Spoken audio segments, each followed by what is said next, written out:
우리를 잠잠히 사랑하시는 하나님께서 오늘 우리에게 주시는 말씀은 이사야 40장 27절에서 37절 말씀입니다.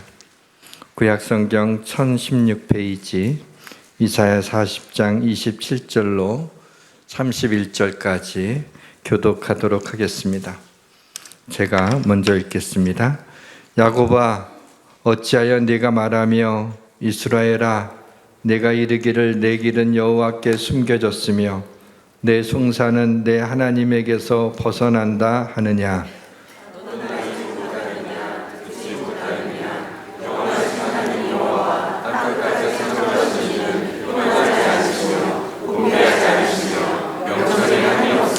피곤한 자에게는 능력을 주시며 무능한 자에게는 힘을 더하시나니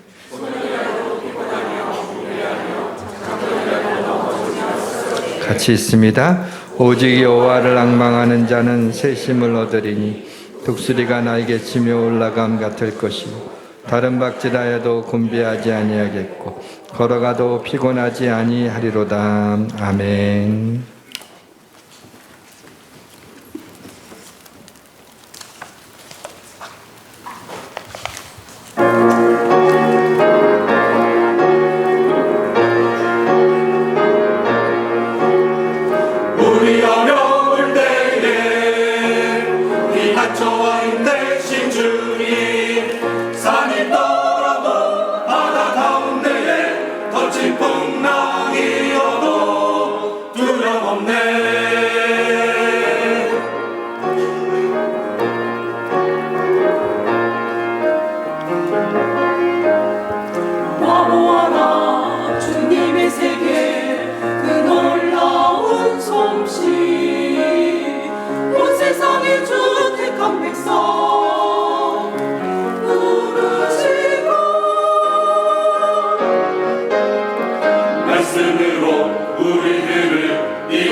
아멘. 감사합니다.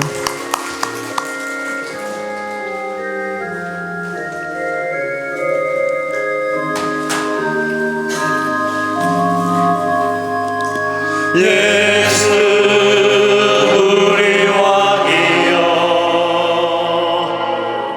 이곳에 오셔서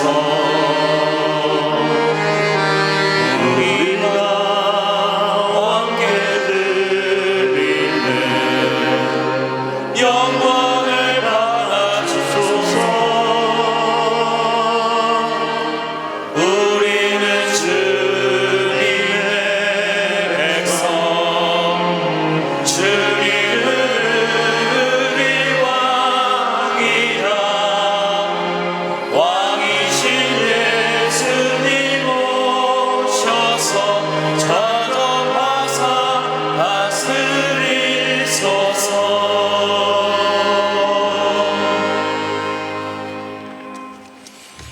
할렐루야.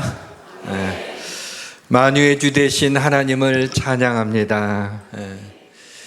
지난 주일이 부활절이었는데 부활절이 왠지 몇 주 전이었던 것처럼 느껴지는 것은 무엇 때문인지 잘 모르겠습니다.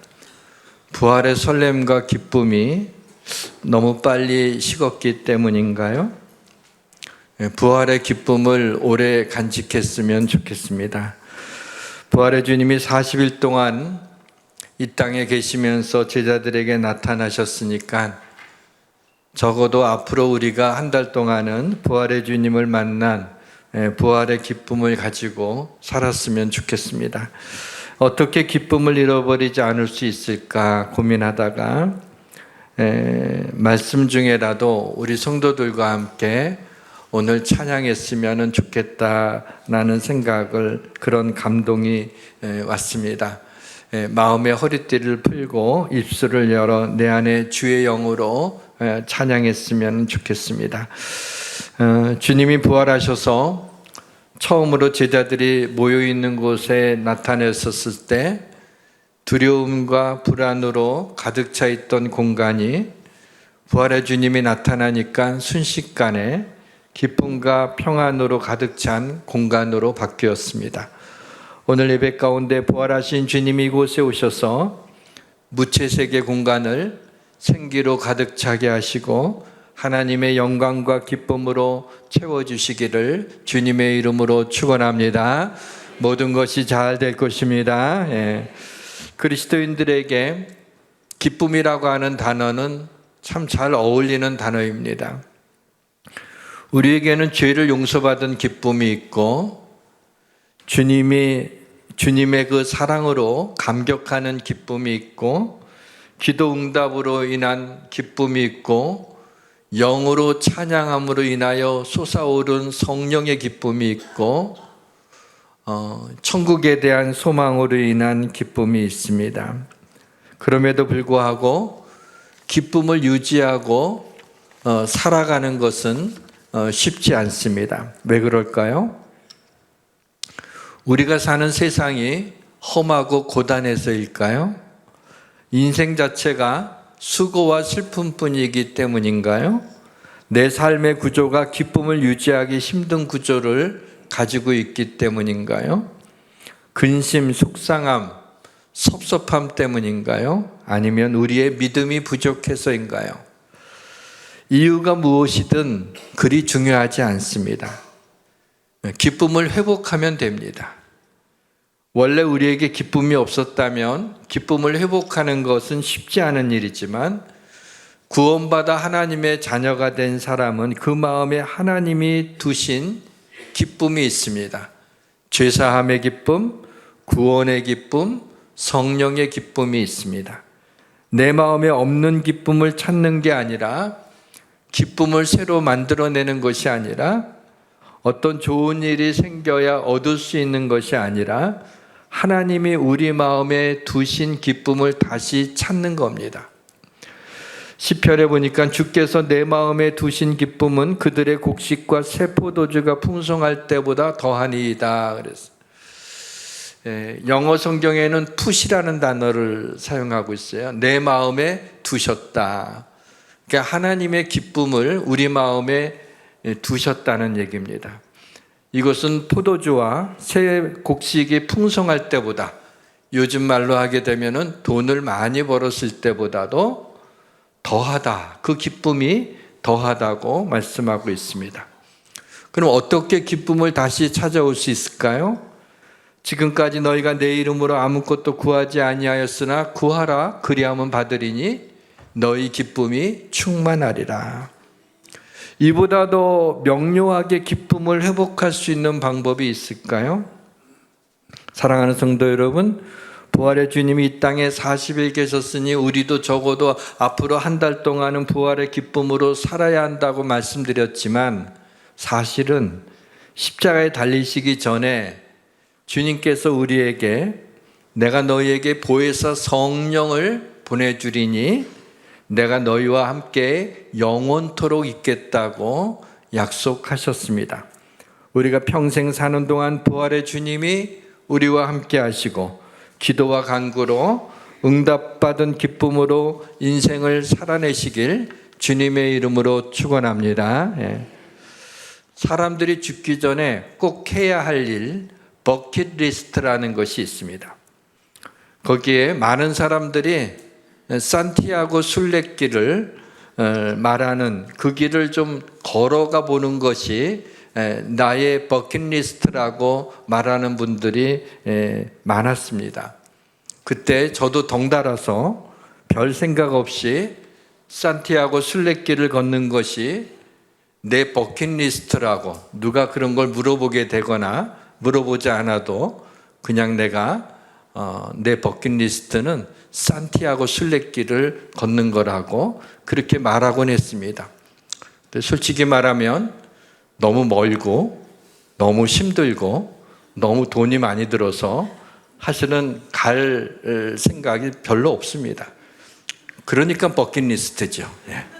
아무튼 그렇게 그래도 그건 좀 멋있어 보이잖아요. 뭔가 좀 더군다나 야고보 순례의 길, 세상에서 아름다운 길인데 말이죠. 두 남자의 산티아고 순례 일기라고 하는 신앙과 별 상관이 없는 책을 읽게 됐어요. 저는 무슨 책을 읽든지 간에 항상 설교에 도움이 되는 책을 읽으려고 하지, 그냥 다른 책은 너무 시간이 아까워서 못 읽는데, 그거는 좀 유일하게 신앙과 관계가 없지만은 그 책을 읽게 된 그 이유는 연금술사를 쓴 코엘료라고 하는 작가가 자기 인생에서 가장 잘한 일이 산티아고 순례길을 걸은 것이라고 쓴 글을 읽은 적이 있어서 제가 그 책에 흥미를 느꼈던 겁니다. 산티아고 길은 프랑스 남단 피레네 산맥에서부터 스페인 북부 해안을 통과하는 800km가 넘는 길로 30일 넘게 걸어야 갈 수 있는 길입니다. 이 길은 야고보가 걷다가 순교했다는 별 근거 없는 전설이 내려오는 순례길로 세상에서 제일 아름답다고 말하는 길입니다. 이 책의 저자는 신앙이 없는 사람이라서 제가 별 기대를 하지 않았지만 그의 글 가운데 제 마음에 부딪히는 몇 문장이 있었습니다. 그 중에 하나가 이런 글을 썼어요. 산티아고로 가는 길은 전 세계 사람들이 오는 만큼 이정표가 잘 되어 있고 이 이정표를 따라가기만 하면 산티아고에 도착할 수 있다는 절대적 믿음으로 순례자들이 묵묵히 걸어가는데 우리 인생에도 이런 강력한 이정표가 있으면 좋겠다.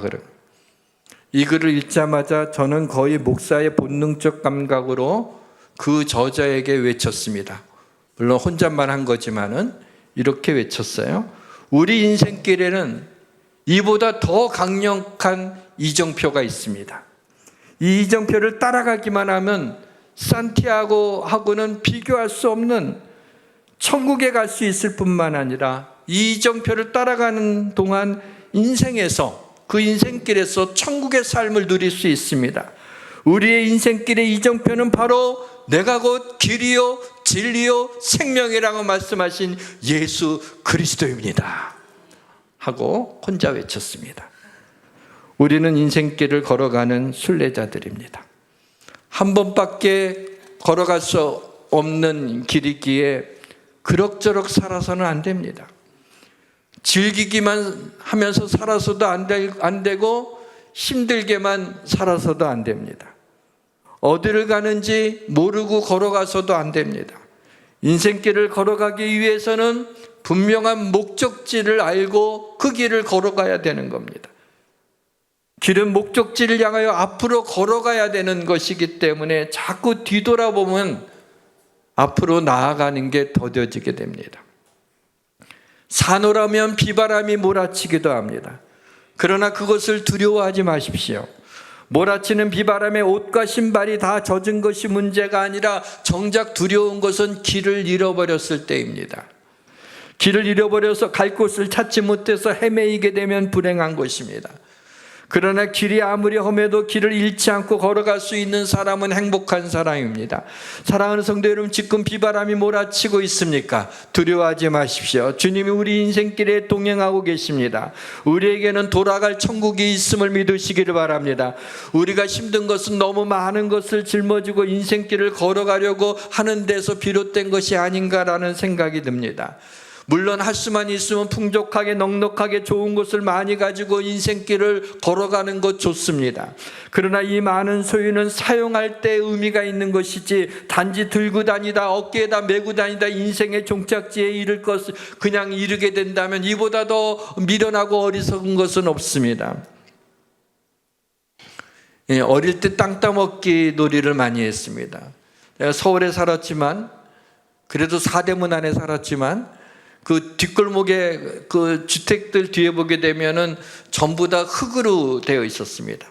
그래서 참 놀기가 너무 좋았는데, 이렇게 납작한 그 돌을 갖다가 골라서 친구들하고 딱 자기 자리에서부터 양쪽 이 구석에서부터 땅 따먹기를 합니다. 어떻게 하냐면 이거를 손으로 탁 쳐서 앞으로 쭉 가게 해요. 그런데 너무 세게 치게 되면은 그 다음에 돌아올 수가 없는 거예요. 그래서 딱 치고, 웬만큼 치고, 그 다음에 이쪽으로 다시 한번 갔다가 다시 원래 있던 대로 돌아와야 됩니다.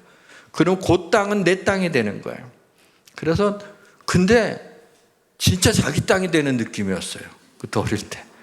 그래갖고 얼마나 진지하게 그걸 하는지 전부 다 애들이요, 조금이라도 뭐 하게 되면 눈을 벌겋게 뜨고 자기 땅 뺏길까봐 탁탁 치고 이제 이렇게 해요. 그러다 갑자기 중간에 야 아무개야 밥 먹자 하고 어떤 엄마가 와서 이렇게 부르면은 그 아이가 이제 일어나서 집으로 돌아가면 파토. 전부 다 이제 그게 안 되는 거예요. 그 게임이 안 되는 거예요.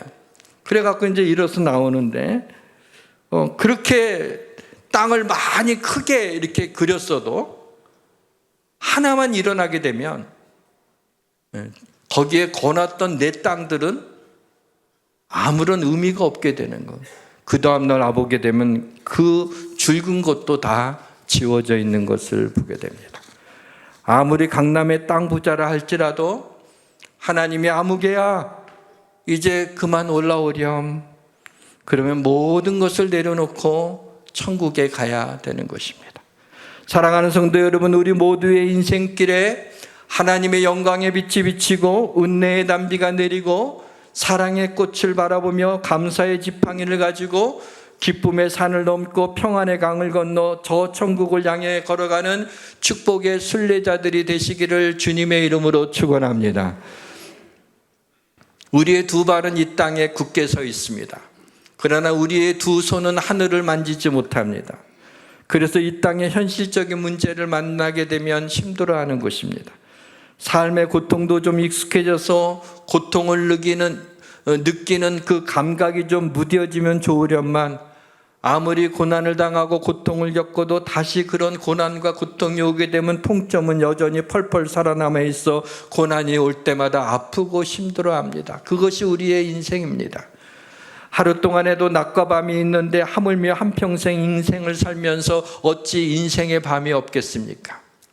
인생의 캄캄한 밤이 올 때는 눈을 부릅뜨고 앞을 보려고 애쓰기보다는 아예 눈을 감고, 어차피 안 보이는 거니까 아예 눈을 감고 하나님 앞에 기도해야 됩니다. 여기서부터 소망의 빛이 비치기 시작하는 것입니다. 이것이 절망에서 벗어나 소망스러운 삶을 사는 공식입니다. 적어도 하나님의 백성들에게 있어서는 누구나 예외 없이 이 삶의 공식이 적용이 됩니다. 인생을 살다가 어느 순간에 정말 깜짝 놀랄 만한, 그리고 마음이 쿵 하고 떨어지는, 너무나도 놀랍고 너무나도 힘든 일을 만날 때가 있습니다. 여러분, 눈앞이 캄캄해졌다는 말을 정말 그렇게 경험한 적이 있습니까? 저는 언제인지는 기억이 나지 않지만, 또 무엇 때문인지도 잘 기억이 나지 않지만 정말 눈이 캄캄해지고 하늘이 노래지는 것을 경험한 적이 있습니다. 그런 적이 있을 때 바로 그때야말로 하나님이 역사하시는 시간입니다. 그때 하나님 앞에 무릎을 꿇고 그 힘들고 고통스러운 에너지를 갖고 하나님 앞에 부르짖기 시작하면, 그때부터 하나님께서 그 기도를 들으시고 우리 가운데 역사하시는 줄 믿으시기를 바랍니다. 인수분해를 할 줄 알아야 수학을 할 수 있듯이 삶의 고난 가운데 기도할 줄을 알아야 인생을 잘 살아날 수 있는 것입니다. 지난 한 주간 믿음으로 살려고 했지만 삶이 고단하고 피곤해서 낙심되어 있는 분들이 계십니까? 돌틈에서 자라나는 이름 모를 풀들이 그 강인한 생명력을 보고 있노라면 미물도 이렇게 씩씩한데 하나님의 형상대로 지음받은 우리 인간이 좀 힘들다고 낙심하면 되겠나라고 하는 생각이 듭니다. 건강도 사업도 하는 일도 미세먼지 농도가 짙은 우중충한 날씨처럼 회색 비치고 힘겹지는 않습니까? 내 고통은 하나님께 숨겨진 것 같고 내 기도는 하나님께 올라가다가 벗어난 것 같은, 그래서 응답이 없는 것 같은 때가 있지 않습니까? 오늘 본문 27절에 우리와 똑같은 생각을 하는 이스라엘 사람들에게 하나님이 하신 말씀이 나옵니다. 이 질문에 대해서 하나님이 우리에게 주신 말씀입니다. 이 시간 본문 28절에서 31절을 우리가 한번 같이 읽으려고 하는데, 이 말씀은 여러분 크게 그리고 씩씩하게 하나님이 지금 하나님의 우레 같은 음성으로 나에게 말씀하시는 것을 내가 대언한다는 그런 마음을 가지고 여러분 읽게 되면 이 말씀이 여러분에게 힘이 될 줄 믿습니다. 28절 31절 말씀 우리 한번 같이 읽도록 하겠습니다. 너는 알지 못하였느냐, 듣지 못하였느냐, 영원하신 하나님 여호와 땅끝까지 창조하신 이는 피곤하지 않으시며 곤비하지 않으시며 명철이 한이 없으시며 피곤한 자에겐 능력을 주시며 무능한 자에겐 힘을 더하시나니 소년이라도 피곤하며 곤비하며 장정이라도 넘어지며 쓰러지되 오직 여호와를 앙망하는 자는 새 힘을 얻으리니 독수리가 날개치며 올라감 같을 것이며 다른 박지라에도 곤비하지 아니하고 걸어가도 피곤하지 아니하리로다. 아멘. 주를 앙망하는 자, 우리 1절만 부르겠습니다. 주를 앙망하는 자 올라가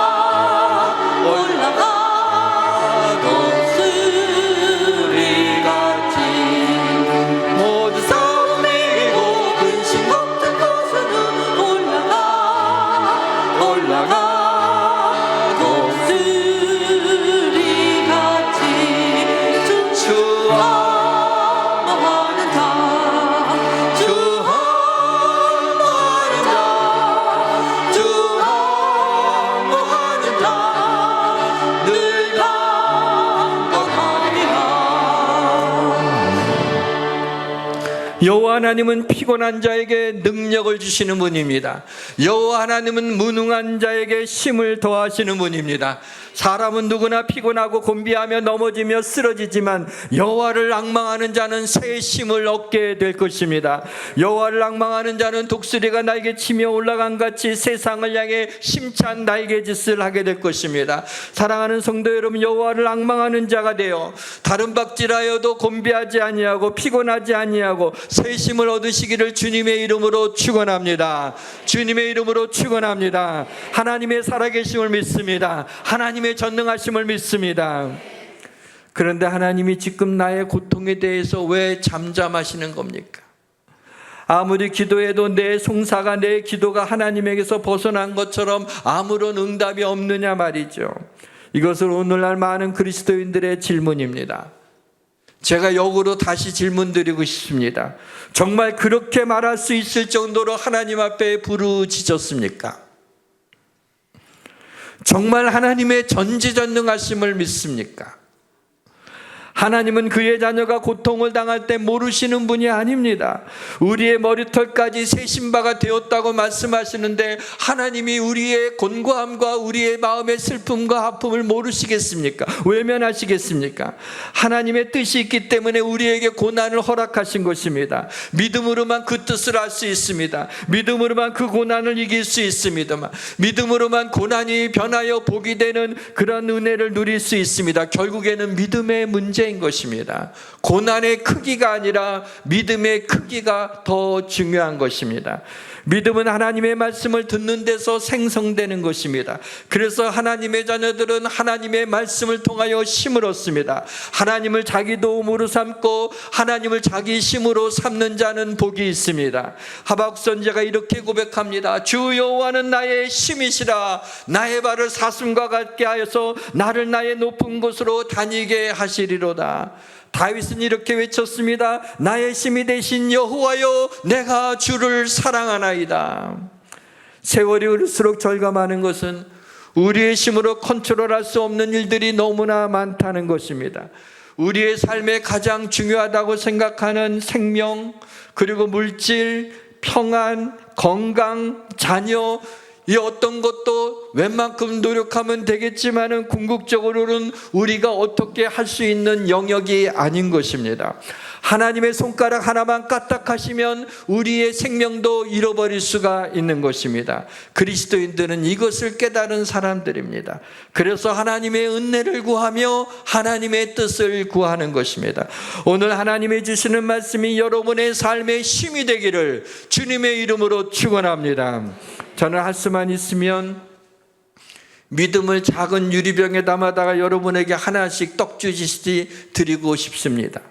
오늘 이사야 선지자는 본문에서 믿음을 여호와 하나님을 앙망하는 것으로 표현했습니다.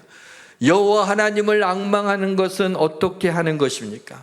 두 가지만 말씀드립니다. 첫째는 우리에게 은혜를 베푸소서라고 간절히 기도하는 것입니다.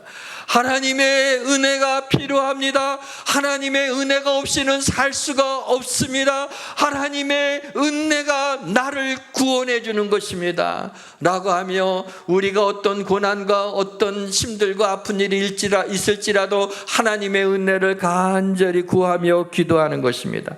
여호와여, 우리에게 은혜를 베푸소서. 우리가 주를 앙망하오니 주는 아침마다 우리의 팔이 되시며 환난 때에 우리의 구원이 되소서. 슬픈 때 사람 앞에서 눈물을 흘리지 마십시오. 오히려 조롱당하게 됩니다. 슬플 때 하나님 앞에서 눈물을 흘리며 기도하시기를 바랍니다. 주께서 나의 슬픔이 변하여 내게 춤이 되게 하시며 내게 베옷을 벗기시고 기쁨의 옷을 입히시는 줄 믿으시기를 바랍니다. 여러분, 주님이 하신 말씀을 언제 써먹을 것입니까? 마음이 약해질 때, 두려울 때, 죽고 싶을 때 믿음으로 이렇게 외치십시오. 할 수 있거든이 무슨 말이냐? 믿는 자에게 능치 못함이 없느니라. 여러분, 정말 내가 어떻게 할 수가 없을 때 그때 할 수 있거든이 무슨 말이냐? 믿는 자에게 능치 못함이 없느니라고 하는 주님이 하신 말씀을 여러분이 똑같이 믿음으로 외치게 될 때 그때 하나님께서 여러분의 삶에, 여러분의 마음 가운데 놀라운 변화를 주며 그 어려운 어둠의 장막들이 걷어지는 것을 경험하게 될 것입니다. 놀랍게도 그 믿음으로 외침을 통하여 하나님은 마른 뼈와 같은 나의 심령에 힘줄이 생기게 하시고 살이 오르게 하시며 가죽을 덮이십니다. 하나님의 호흡, 하나님의 생기, 성령의 바람이 불어나 나를 살아나게 하며 지극히 큰 군대처럼 하나님의 능력을 입게 됨을 믿으시기를 주님의 이름으로 축원합니다. 우리가 주를 앙망할 때 주는 아침마다 우리의 팔이 되어 주실 것을 믿으시기를 바랍니다. 주를 앙망한다는 것은 주여, 나는 주의 은혜가 아니면 살 수 없습니다 라고 주님의 옷소매를 붙잡는 것입니다. 누가복음 8장에 혈류증으로 앓는 여인이 있었습니다. 아무에게도 고침을 받지 못했습니다. 이 여인이 예수님의 뒤로 와서 예수님의 옷가에 손을 대었습니다. 그때 혈류의 근원이 끊어졌습니다. 사랑하는 성도 여러분, 주님의 옷가에 손을 대기만 해도 주님의 능력이 나타나 혈류의 근원이 끊어진 것처럼 이 시간 주님의 옷소매를 붙잡고 나의 고질적인 병을 고쳐 주옵소서, 나의 궁핍함을 거두어 가여 주옵소서, 나의 근심이 그치게 하여 주옵소서 라고 주님의 은혜를 구할 때 즉시 우리의 모든 고통의 근원이 그칠 줄 믿으시기를 바랍니다. 내가 여호와께 간구하며 내게 응답하시고 내 모든 두려움에서 나를 건지셨도다. 그들이 주를 앙망하고 광채를 내었으니 그들의 얼굴은 부끄럽지 아니하리로다. 그리스도인들 중에는요, 세 종류의 과가 있습니다. 닭과가 있고요, 참새과가 있고요, 독수리과가 있습니다. 닭과는요, 가끔 생각나면 기도하는 그리스도인이에요. 날개가 있긴 있는데 날아본 적이 없는, 그게 닭과 그리스도인입니다. 띠하고는 상관없습니다. 닭과. 참새과는 열심히 기도합니다. 근데 기도는 기도고 자기 힘으로 인생을 살아가는 사람들. 기도는 해요. 왜? 하라고 하니까. 그렇지만 하나님의 은혜와 능력으로 살려고 하지 않고 내 지혜와 내 힘으로 살아가는 사람. 독수리과가 있습니다.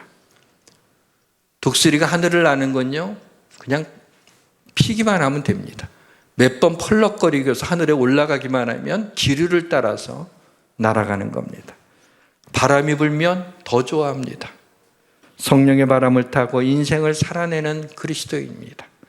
하나님은 우리에게 독수리와 같은 날개를 주셨습니다. 주를 앙망하는 것, 하나님을 의지하는 것입니다. 도움을 구하러 애굽으로 내려가는 자들은 화 있을진저. 그들은 말을 의지하고 병거의 많음과 마병의 심히 강함을 의지하고 이스라엘의 거룩한 일을 앙모하지 아니하며 여호와를 구하지 아니하리니 여호와께서도 지혜로우신즉 재앙을 내리실 것이라. 사랑하는 성도 여러분, 사람을 의지하지 마십시오. 사람은 흔들리는 울타리와 넘어지는 담과 같습니다. 물질을 의지하지 마십시오. 돈을 사랑하는 자는 미혹을 받아 믿음에서 떠나 많은 근심으로써 자기를 찌르게 됩니다.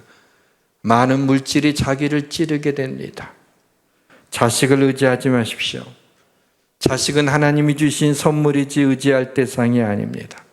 오직 하나님 한 분만 의지하면 하나님께서 사람도 물질도 자식도 축복으로 내게 주실 것입니다. 사랑하는 성도 여러분, 이제 오직 주님만 의지하고 주여 나에게 은혜를 베푸소서라고 간절히 기도하시어 하나님이 공급하시는 새 힘을 얻으시기를 주의 이름으로 축원합니다. 사랑하는 성도 여러분, 오늘부터 여호와 하나님을 앙망하며 독수리같이 날개치며 창공을 향해 날아오르기를 주님의 이름으로 축원합니다. 또 하나 주를 앙망한다는 것은 내 영혼과 내 삶이 갈급하고 황폐할 때 여호와 하나님을 찬양하는 것입니다.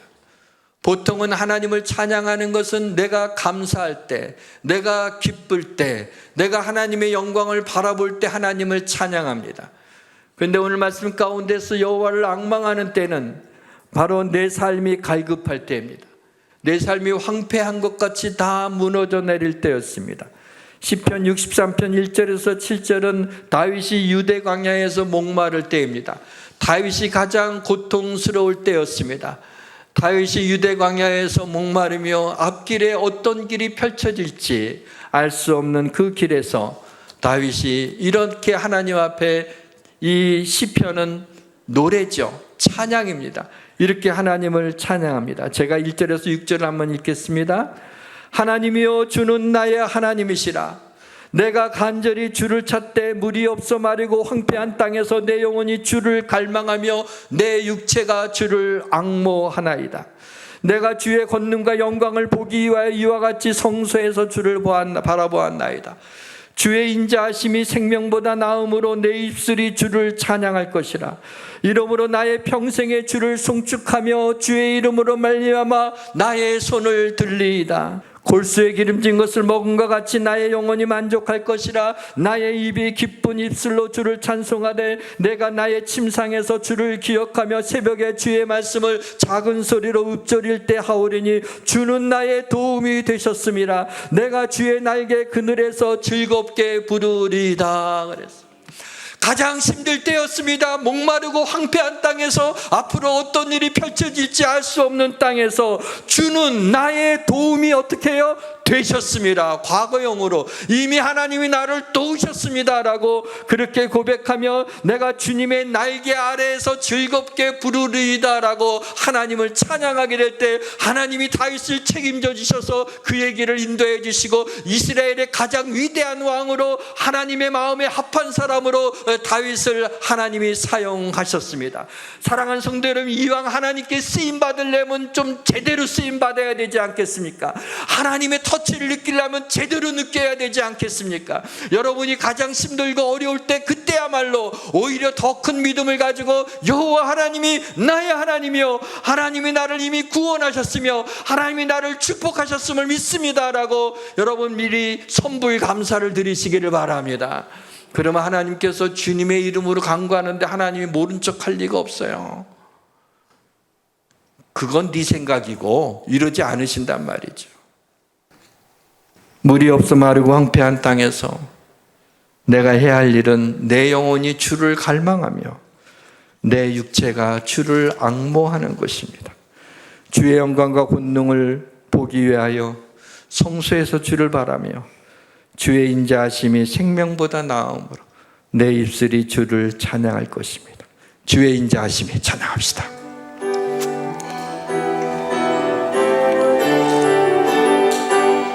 주의 인자하심이 생명보다 나음으로 내 입술은 주를 찬양. 주의 인자하심이 생명보다 나음으로 내 입술은 주 찬양. 이러므로 내 평생에 주를 수축하며 주의 이름으로 인하여 내 손을 들리노.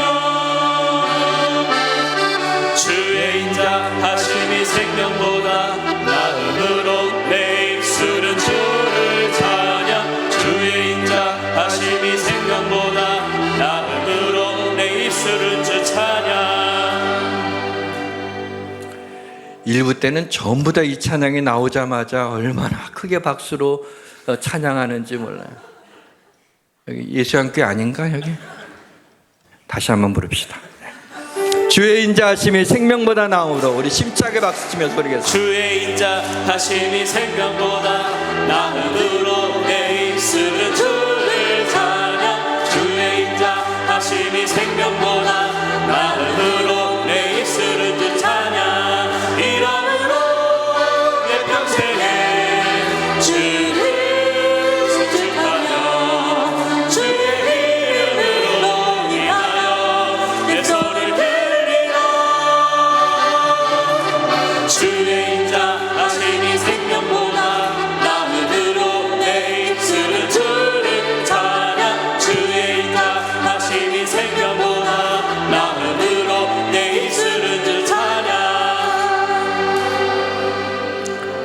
어제 저녁을 먹고 아내가 좀 이렇게 걷자고 하는 거예요. 순종해야죠. 그래서 이제 여기 우리 건너편 쪽에 그 산이 있고 그 동네가 있는데 좀 한가지니까 거기 가서 좀 걸었습니다. 걸었는데 제가 이 말씀을 준비하고 이제 식사를 하고 걷는 거니까 바로 주의 인자하심이 생명보다 나음으로 이걸 기록할 때였거든요. 제 입술에서 주의 인자하심이 생명보다 나음으로 이러면서 이렇게 불렀더니 아내가 옆에 있다. 제가 음치잖아요. 그러니까 아마 듣기가 고북해서 그랬는지 아니면 은혜로 와서 그랬는지 모르겠는데 그 찬양 하려고 그러더라고요. 이게 설교 시간에. 그때는 제가 아니 그냥 내가 준비하다 나와서 내 입술 자꾸 이렇게 주의 인자하심 그게 자꾸 떠올라서 이렇게 하는 거라고 그렇게 얘기는 했어요. 근데 이제 다시 이제 돌아와서 교회에서 또 말씀을 준비하는데 이 찬양을 부르고 싶은 거야. 보통은 제가 설교 시간에 2곡 이상 한 적은 없거든요. 한 곡은 했어도 어쩌다가 잘하지 않는데 근데 이번에는 절제해야지. 그렇게 했는데도 이 2곡을 따라 이렇게 막 성령의 감동을 느껴졌어요. 하자. 그래서 찬양을 한 거거든요. 근데 그렇게 열심히 안 불러주면 성령이 감동하시네. 다시 한번 주의 인자하심 한번 더. 우리 기쁨으로 우리의 신앙 고백으로 불러봅시다. 주의 인자하심이 생명보다 나음으로 내 입술은 주를 찬양. 주의 인자하심이 생명보다 나음으로 내 입술은 주 찬양. 이러므로 내 평생 주를 성축하며 주의 이름으로 인하여 내 손을 들리라. 주의 인자하심이 생명보다 나음으로 내 입술은 주를 찬양. 주의 인자하심이 생명보다 나음으로 내 입술은 주 찬양. 아멘. 감사합니다. 1부 때는 한 번만 불렀지만 우리는 3번이나 불렀습니다. 이번 주간에 이렇게 한번 해보시면 좋겠어요. 내 영혼이 갈급할 때 내 입술을 열어 주를 찬양하는 것입니다. 성소에서 주를 찬양할 때 주의 이름 때문에 손을 들어 보십시오. 그때 내 영혼이 만족해진다고 약속하셨습니다. 내 삶이 환난을 당해서 곤고하고 황폐해져 있을 때 침대에서 주를 기억하며 새벽에 주의 말씀을 작은 목소리로 읊조리시길 바랍니다. 그때 주는 나의 도움이 되시며 내가 주의 날개 그늘에서 즐겁게 부르게 될 것을 하나님이 약속하셨습니다. 사랑하는 성도 여러분, 찬양할 때 여호와께서 자기 백성의 상처를 싸매시며 그들의 맞은 자리를 고치시는 날에는 달빛은 햇빛 같겠고 햇빛은 7배가 되어 7날의 빛과 같이 되기를 주님의 이름으로 축원합니다. 찬양합시다.